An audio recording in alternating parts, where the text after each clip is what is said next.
Hey guys, thanks for tuning in to the first video. I'm in Davao City, Philippines. This is the second installment in our video series. This topic is actually the topic that inspired me to create this channel to begin with, and this is me putting all the cards out. I never doubted my decision to move to Colorado. I wanted a place to park my money and establish a new home base. However, there were some challenges that came with moving.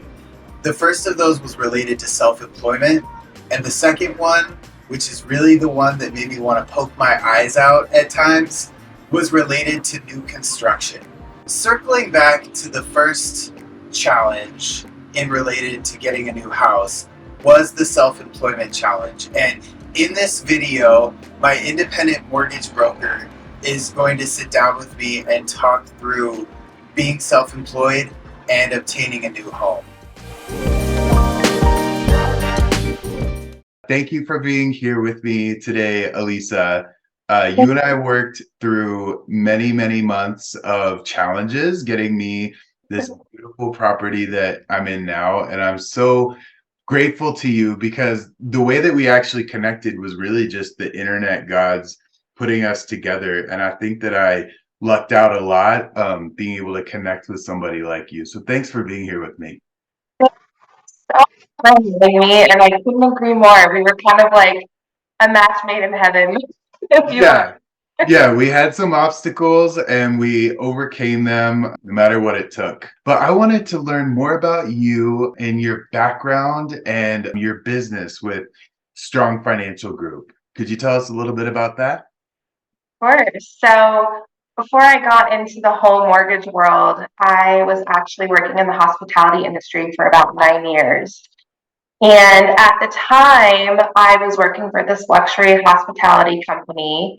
And I loved it. Like, I loved being able to connect with people, build relationships. And in that specific role, I was helping individuals book very expensive vacations and basically investing in the precious time that they have with their families and friends and whatnot. So after 9 years, I was kind of like, it's time to make some changes. This has been a fun ride. So it was actually during COVID, and my in-laws came over for dinner, and I was manager on duty at the time for this company, and I got a call at like 7 o'clock at night. A very angry member who was traveling and had some issue on his trip, and God knows what happened. I got off the phone, and my father-in-law was like, "You would make an excellent mortgage broker. Like, I just heard you talking to that guy. It was such a challenge, but you handled it with grace," and yada, yada, yada, whatever. Kind of like, you know, making me blush a little Yeah. bit. And what I should say is that my in-laws actually own Strong Financial Group. So they are mortgage brokers, and they kind of poached me. And in that moment, it kind of clicked. I was like, you know what? If you would have asked me 10 years ago, where do you see yourself? I would have never said mortgage broker. I had no idea what it was. But on the other hand, my husband and I had just purchased our home. And so I was kind of familiar with the process. And so I took my test and passed, and the rest is kind of history. So we are a small, local, family-owned business here in Colorado. We're also a brokerage, so we work with about 20 different lenders. So we're not tied to just one specific lender, which is what we went through a lot with you and kind of Yeah. lenders and helping you with your interest rate. And we're not just licensed in Colorado, we're also licensed in Florida, New Mexico, and California. What is the current mortgage market like? Obviously, the interest rates have gone up, the market's down a little bit. Just curious, like for the past 3 months over winter and kind of into the springtime, what are you seeing as you work with some of your clients? Yeah, so at first, obviously, interest rates are higher than they were this time last year. However, there are so many advantages that borrowers have right now. So a year ago, I mean, we were literally seeing 20 offers on a single home. I actually have a realtor that I work with who was telling me this was sometime around this time last year that she had 52 offers on a single home, which is just outrageous. Like, Yeah, yeah. that's insanity. So while interest rates were lower at that time, borrowers were coming out of pocket thousands of dollars more than they are now. So today, obviously, like we said, interest rates are higher, but buyers have such an advantage because A, they have more time to think. This time last year, you'd go tour a home and you had to kind of make a decision on the spot, like, am I going to put an offer in? Okay, if I am, Or how sight much? unseen. Exactly. Yeah. So now, buyers can go look, they can go home, they can sleep on it, Yeah. maybe go back and take a second look if they're really serious about, pulling the trigger on this. Also, we're not seeing buyers submitting over asking right now. I mean, there are homes that are priced to kind of engage a little bit of a bidding war. But for the most part, buyers are being able to submit offers at asking or even lower. And because interest rates are higher, that gives buyers a little bit more of a buying power. So what we're seeing a lot right now is buyers asking for seller concessions. And that basically means that the seller is giving money to the buyer to either help them with their closing costs or help them buy down the interest rate. And that happened with you as well. You got, I think, $7,000 in seller concessions to kind of help with things. That was not the case a year ago. Yeah. Another thing that we're seeing too are 2-1 buy downs. So that allows the buyer to kind of ease into their mortgage with hopes that by the time they reach the actual interest rate of what they're qualifying for, they would be able to refinance. So if today's qualifying rate is 6.9 mil, with a 2-1 buy down, buyers would have their mortgage interest rate be 4.99 the first year, 5.99 the second year, and then third year and on 6.99. And a 2-1 buy down is seller paid. So a buyer can't even pay for that. It has to come from the seller. So again, it's kind of the trade-off. With higher interest rates, you have more buying power. And Yeah. Yeah, absolutely. Yeah, I think we were blessed with that credit that you referred to that we got. And kind of pivoting a little bit to the situation that you and I worked from. So we ran into some unique challenges, I would say, because number one, my income was not W-2 income, which is most common because I'm self-employed. And I would say the, icing on the cake that added to that challenge was kind of me writing off a ton of my income, both in business expenses, and then also a bunch of retirement money as well. So it's like, we're incentivized to write off this money, but then the lenders, you look at the taxable income to come to their conclusion on what you can qualify for. So I was wondering if you could just kind of talk through from your perspective what is tricky about the self-employment income. yeah, you kind of made a perfect segue into this. When you're self-employed, a lot of times you try to find as many write-offs as you can to reduce your taxable income. But when you are going to buy a house, that's kind of the first thing that we look at in a traditional mortgage. So with self-employed income in the mortgage world, we have to use a 2-year average on the reported income. So in your case, like you said, you had written off a lot of work expenses. And when we averaged it over 2 years, your monthly income was actually significantly lower. Mm. So a way to help individuals who are self-employed is by going the route of a non-QM or a non-qualified mortgage. That's what we did in my case, because I was able to qualify for a lot more with the non-QM. And so, could you explain kind of the difference between a traditional and a non-QM mortgage? Absolutely. So when we say traditional, we're typically looking at conventional, FHA, VA, USDA, or jumbo. And had we used your taxable income, we would have gone the more traditional route. However, a non-QM loan, again, a non-qualified mortgage loan, is a product that doesn't conform to the lending guidelines set by the Consumer Financial Protection Bureau, or the CFPB. They are exclusively designed for home buyers who can't conform to the stringent requirements of a traditional loan. So this is really ideal for obviously self-employed borrowers, real estate investors, and people who may not have an excellent credit score. So it's very helpful to them. So in your case, we went with a 12-month bank statement loan, which is exactly what it sounds like. So as opposed to looking at your taxable income, which you had written off a lot of things and really minimized that amount, with the 12-month bank statement route, we literally looked at 1 year's full of bank statements and saw each of your deposits to show, okay, this guy does have a job, he makes really good money, he can afford this loan. So then we used an average of that, which bumped up your income significantly. And so because you have these more lenient guidelines for a non-QM mortgage, unfortunately, you do kind of trade off for a higher interest rate. Yeah. So had we gone the traditional route, you would have qualified with less money but had a lower interest rate. And honestly, it would have been a challenge. I don't know that it actually would have been possible to purchase a home in the price that you did, but that non-QM allowed you the flexibility to do that, but traded off with a higher interest rate. Yeah, absolutely.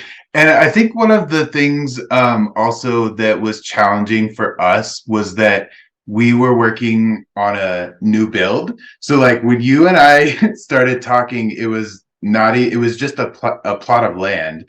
And then we saw it through all the way to the closing date. We had a lot of unexpected challenges, like working with appraisers and working with the different people within the builder, and like everything worked out and everything was all good.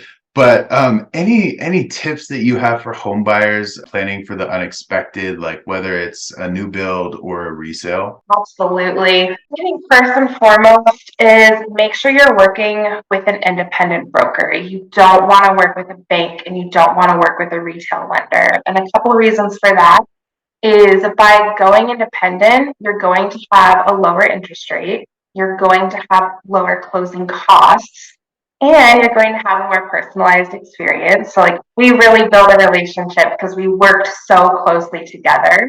Yeah. And another thing to note is that the mortgage broker that you're working with doesn't necessarily have to live in the state that you're buying. They just have to be licensed in the particular state.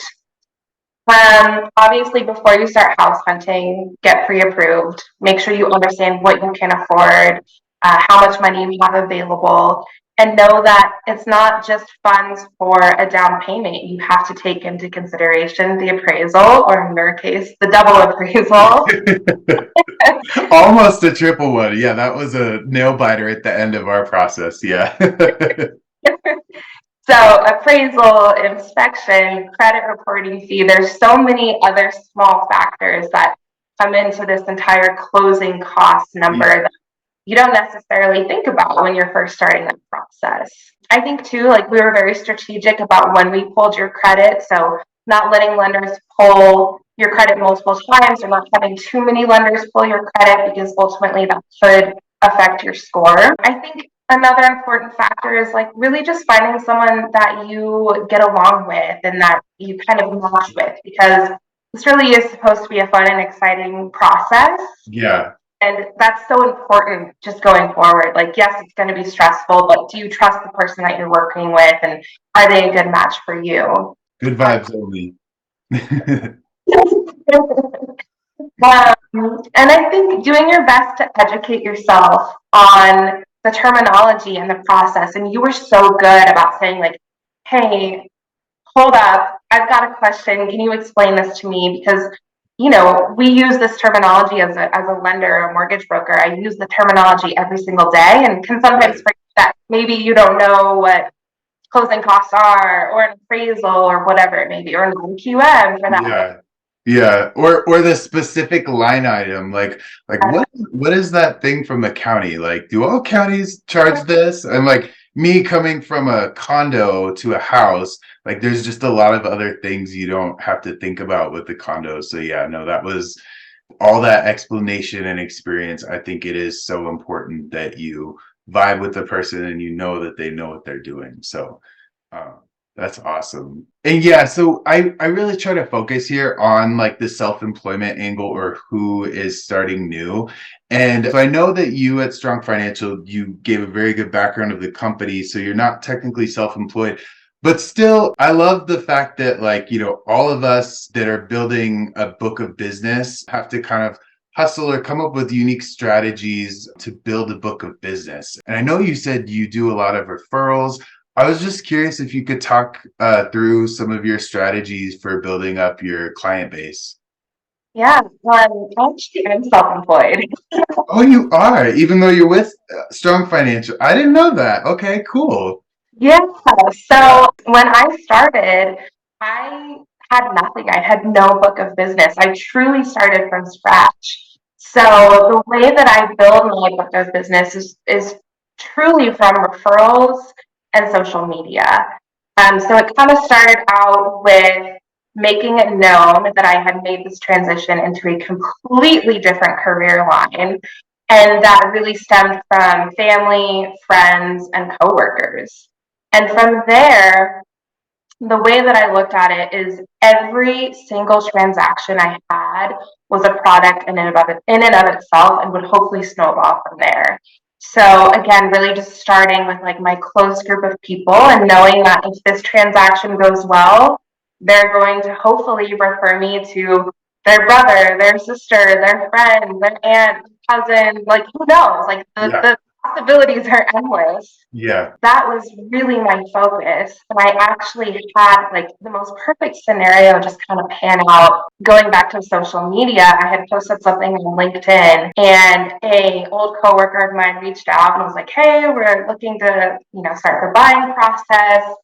Got him pre-approved. He went out and literally that weekend put an offer in on a house. It got accepted. It was a 30-day closing process, but we were so on top of it that we actually got him cleared to close in 8 days. So Wow. that like posted throughout the rest of the process, which was awesome. Yeah. Um, his realtor and I completely hit it off. And so from that single closing, he then referred his sister. And then the realtor and I have, like I said, just completely hit it off. And so from her, I've now had 4 more transactions. So 5 transactions came from that one really great, seamless, flawless loan closing process. And I think that's just kind of like the definition of truly having a referral process in place. Other what kind of avenues that I go down are TikTok and Instagram. I actually had my first TikTok client close back in January. We did not have anyone in common. It was truly just her reaching out, which was amazing. And yeah, just like making kind of goofy videos to make mortgages seem more interesting than maybe they are. I think they're definitely interesting. And you and I talked offline about how we were gonna try. I was gonna look at your TikTok, and you're the expert there, and I'm learning some YouTube. So we're gonna share tricks and everything. So yeah, no, this was such a great experience to talk with you here. And I guess in regards to that and people connecting with you, where can people find you online? You can contact me. Like I said, I've got Instagram. And I know you'll link all of this for me, but my handle, blank for a second, my handle there is at Alisa Morgan _mortgages. I'm also on TikTok with my handle being at Lenderly Blonde. I love that. That is beautiful. Of course, phone, email, website, all of the above. Very cool. Well, it was a pleasure talking with you, and I hope you have a wonderful weekend and look forward to seeing this go live. Yes, me too, Paul. Thank you so much. Knowing what I know now, there's a few takeaways that I would advise. So if you are in a W-2 job and you're considering buying a house, I would say get the house before you start the self-employment because they're going to look at your income a lot more advantageously. If you already are self-employed, Consider decreasing your expenses this year, contributing less to retirement. There is an easy substitution that you can make. You can contribute to a Roth IRA that does not have any early withdrawal penalties. This whole experience makes me smile now thinking about it, but are there some things that I would have done differently had I known these things before? Absolutely.